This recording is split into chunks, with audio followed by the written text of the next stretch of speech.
Seven rest in seven, and the seven live by seven. Seven govern the seven, and by seven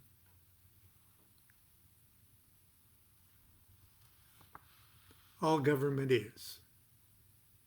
We're talking about the Sigillum Dei Meth this morning. It's Thursday.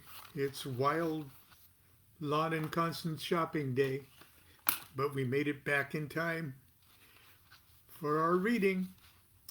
We are picking up, talking about the Sigillum Dei Meth. We talked about the outer perimeter. We talked about the seven God names. And now we're moving inward with our discussion.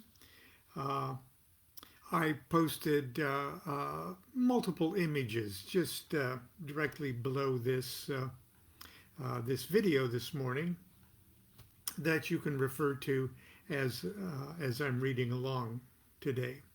I might not have put everything I could have given you because there's lots of illustrations in this book, but hopefully you'll actually someday, if you don't have one already, want to get your own copy of Enochian Vision Magick. We're picking up at page 68, step 3, the 7 names of the planetary angels beneath the bars of the outer heptagon.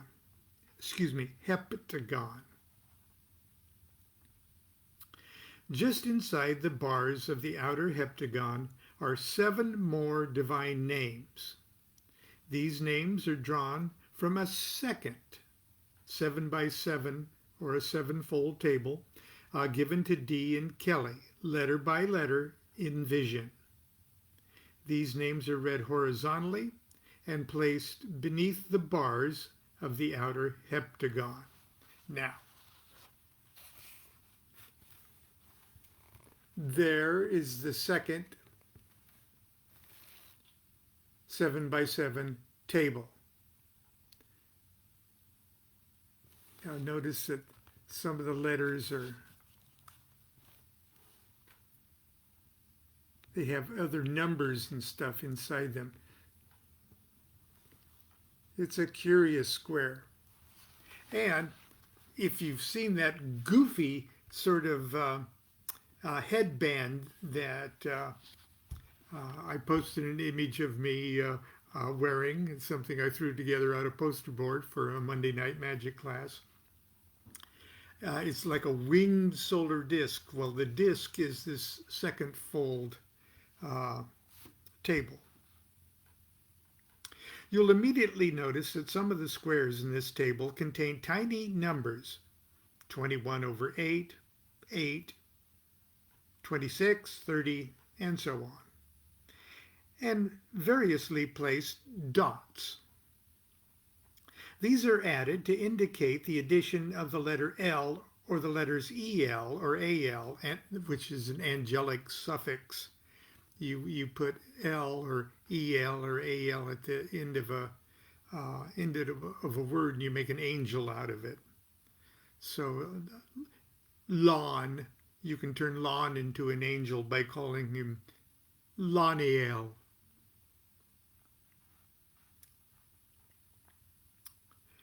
Okay. These are added to indicate the additional letter L, EL, or AL, angelic suffixes, to the letter in the square. The better to spell out the names of various angels that the table will produce.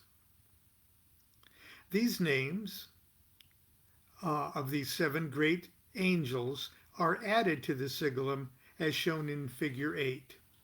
So if you'll look directly below where my finger is pointing, you can see where they're added. There's that one, and then there's that one, then there's, it's hard for me to do this backward, that one, and then that one.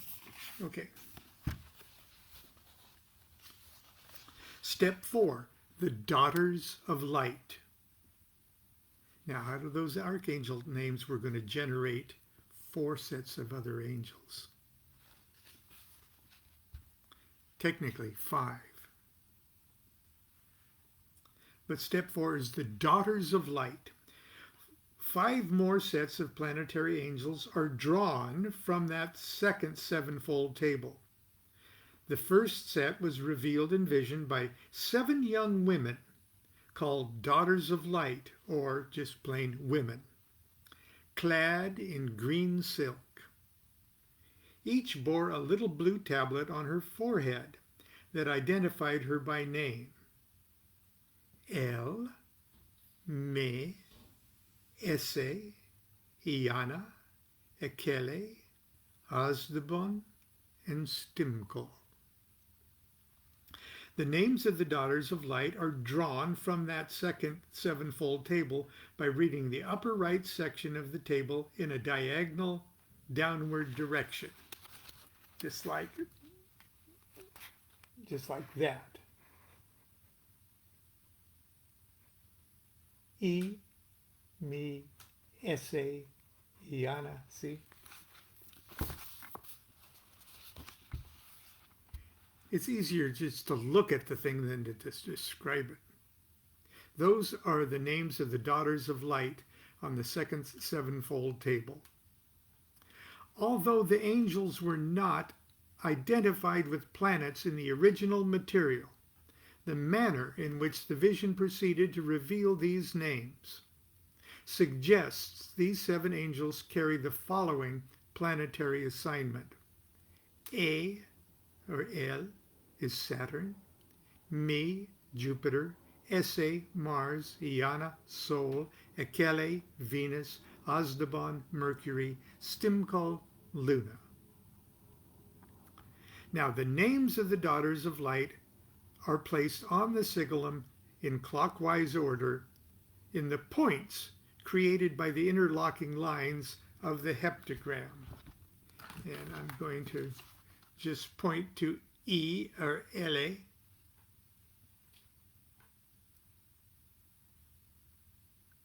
See, they're all in the points there.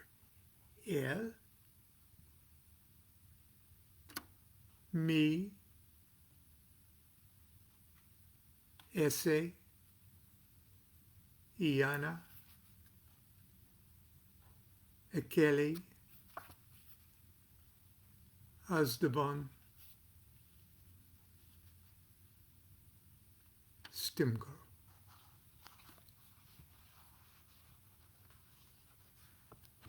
So those are the daughters of light on the sigillum.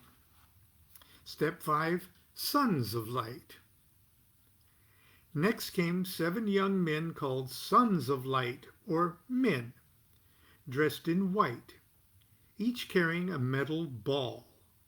The first ball was gold, the second silver, the third copper, the fourth tin, the 5th iron, the 6th quicksilver, and the 7th lead. Each had a tablet of gold on his breast that identified him by name. I, IH, ILR, Demal, Hioa, Begia, and Stimkol. Again. The names of the sons of light are drawn from a second 7-fold table by reading the lower left section of the table in diagonal downward direction. So see how their names are drawn?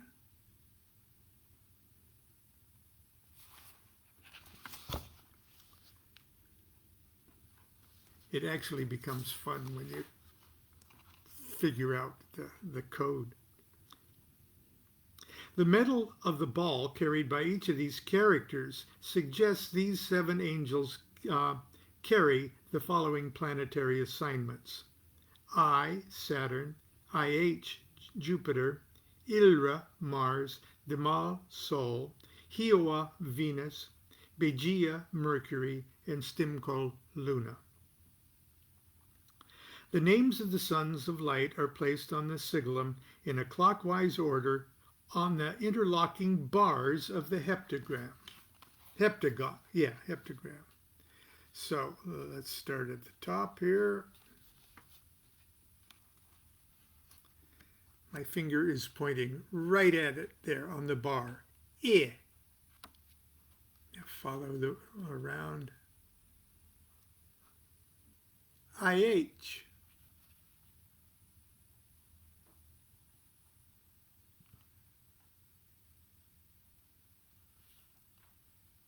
ILRA.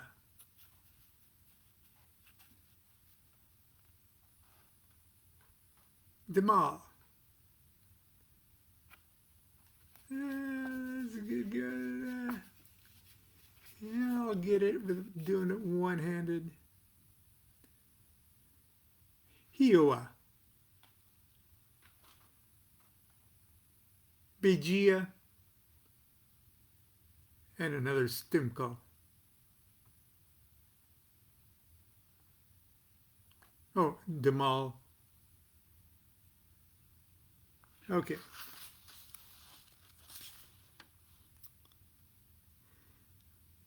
Let's see here.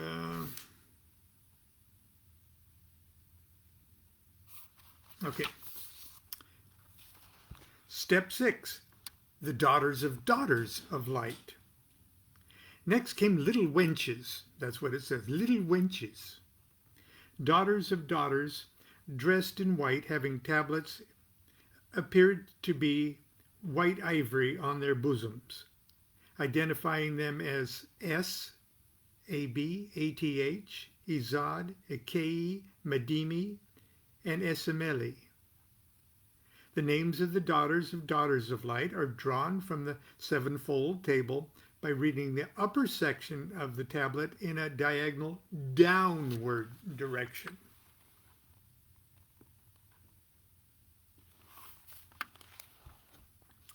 Although these 7 angels are not identified with planets, they are generally believed to carry the following planetary assignments: S, Saturn, Ab, Jupiter, Eth, Mars, Izad, Sol, Akei, Venus, Madimi, Mercury, and Esemeli, Luna.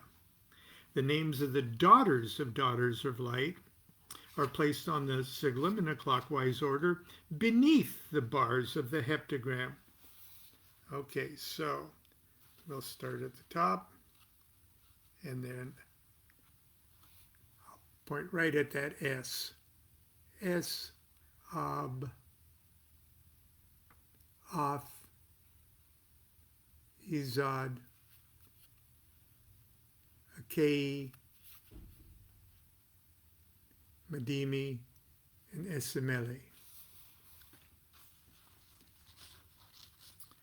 Step 7, the sons of light.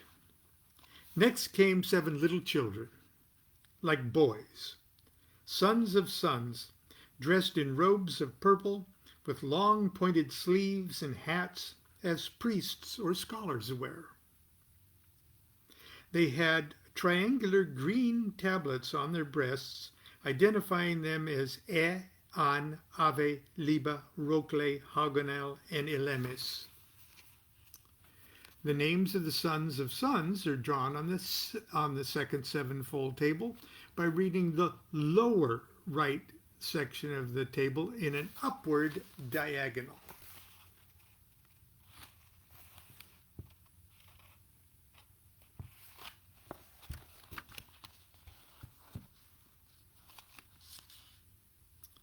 Let's see.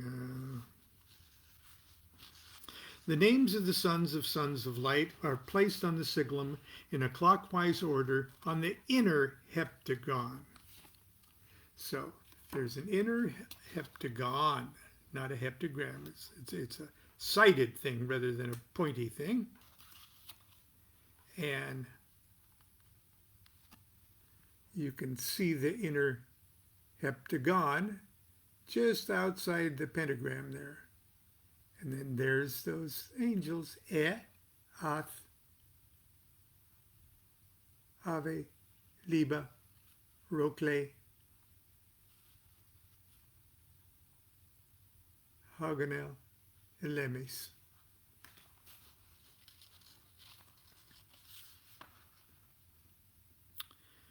Okay. Okay. Step 8. So we've got daughters of light, sons of light, daughters of light, and sons of light, all created from that one 7 by 7 square of archangel names.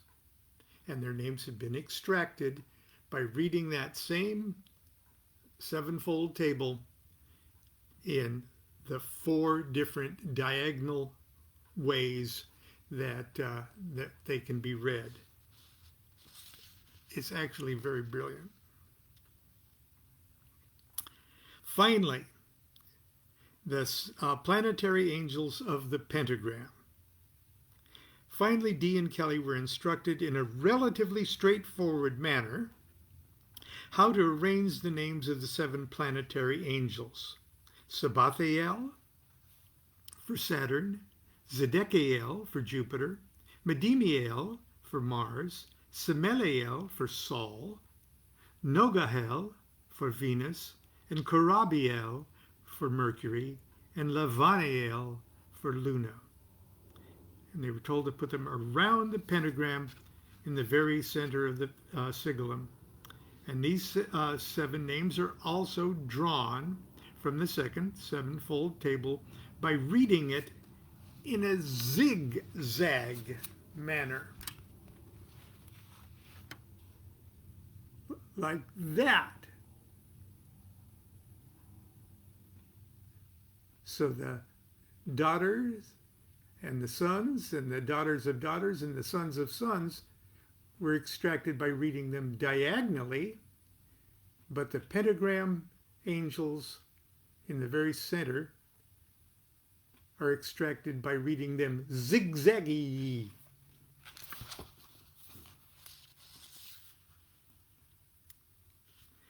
And figure 48 shows how the names of the pentagram planetary angels are arranged on the sigillum.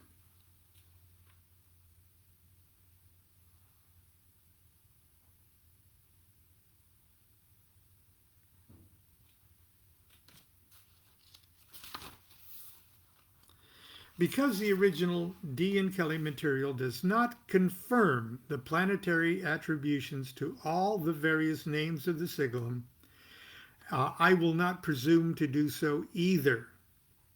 I have, however, created a chart, and I've posted that chart on my page here, that I currently use to help me in my meditations on the subject. I offer it along with the key to reading the names of the planetary archangels from the first sevenfold table. So here is my, and it's that image that I've posted for you. You see, I just have, instead of their letters and their names, I just put their planetary assignments or possible planetary assignments.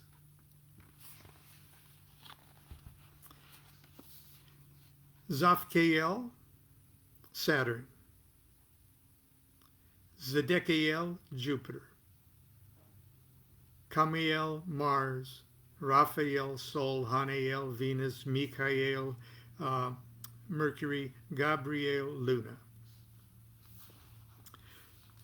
Finally, once the names of these angels were placed around the center of the pentagram, a number of tiny crosses were added to the sigillum in a curiously inconsistent manner. And you can see various crosses.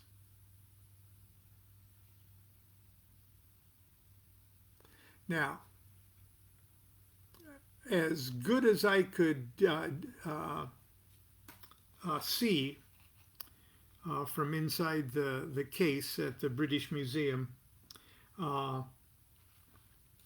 it appears that the original sigillum, at least the one that's on display at the British Museum, contains an equal number of crosses, or in other words, a symmetrical placement of the crosses on the sigillum,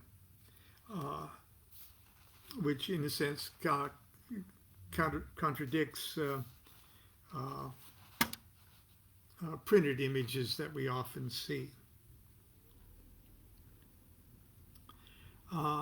Once the names of the angels were placed around the center of the pentagram, a number of tiny crosses were added to the sigillum in a curiously inconsistent manner. And now your sigillum is nearly complete. The only thing left is to add the design on the back. It's a very simple image of a cross dominating a small circle, around which are letters of the divine word Agla, an acronym for the Hebrew phrase Ateth Gibor Leolam Adonai. The Lord is mighty forever. Years ago on Christmas morning, I told you this story yesterday, I melted the stubs of scores of candles around the Christmas cookie tin. After the wax cooled and hardened, I removed the wax disc from the tin and set to work carving my own sigillum. Oh, there is that Agla symbol.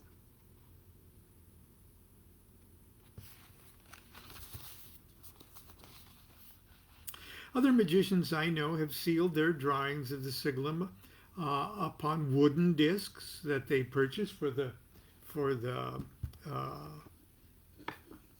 pennies at the craft store, or glued the image onto foam board. Whatever the medium, I think the presence of the sigillum is an important factor in creating the magical environment conducive to Enochian vision magic. There's so much more that the angels told Dee and Kelley about the sigillum, including suggestions for how every letter in each of the names contains a set of angels, and so on, by sevens and by sevens. I encourage you to continue your explorations of the sigillum's mysteries, but now we must move on to the ensigns of creation, where I will promise you a much shorter journey. And that's where we'll pick up tomorrow, the ensigns of creation, chapter 11 of Enochian vision magic. Now I have to put on my grubby old travel clothes and take Constance to another store. And then we're through for almost the week. Continue to be good to yourself and be good to each other. Do what thou wilt shall be the whole of the law. Love's the law, love under will.